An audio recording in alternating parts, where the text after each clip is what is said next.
we started thinking about Killzone Shadow Fall, we wanted to have a story that would allow us to do something new with the franchise and something different. One thing that really stood out early on is somebody mentioned the Iron Curtain in space. The world that you play in, and a large part of it is done in Vector City, where the Helghast and the VSA are living together. The city is divided in two parts.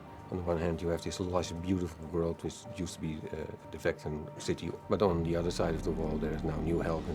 This is very much a story of people in conflict. It's civilizations, both who feel equally justified in their actions, going head to head.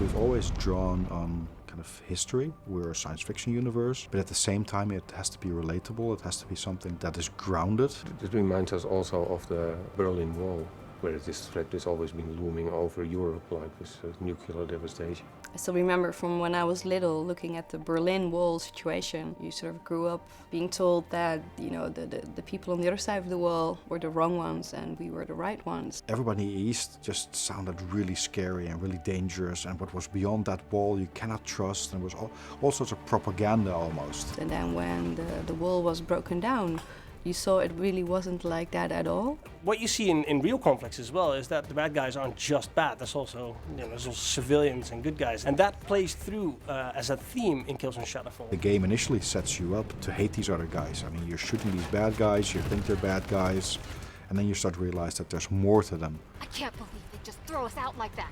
We have rights too. And I think that's kind of an interesting thing to start playing with. Can I overcome my own prejudice of what is beyond that wall?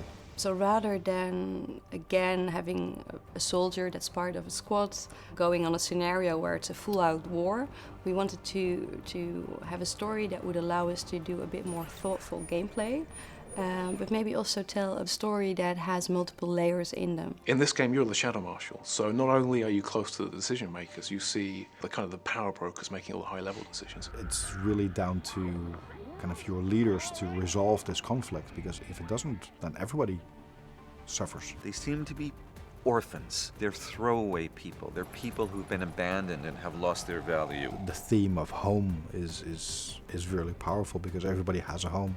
What do people who have been rejected by their societies, what do they go on and do? And in many cases, they have a grief that moves them forward, but it also gives them a kind of freedom that in some way they feel like they have nothing left to lose. For those willing to listen, there's something to adjust their own kind of thinking. You start realizing that they're not all bad, and they're all also trying to kind of fight for their own freedoms and their own home. And that transforms the experience that you have as a player as well.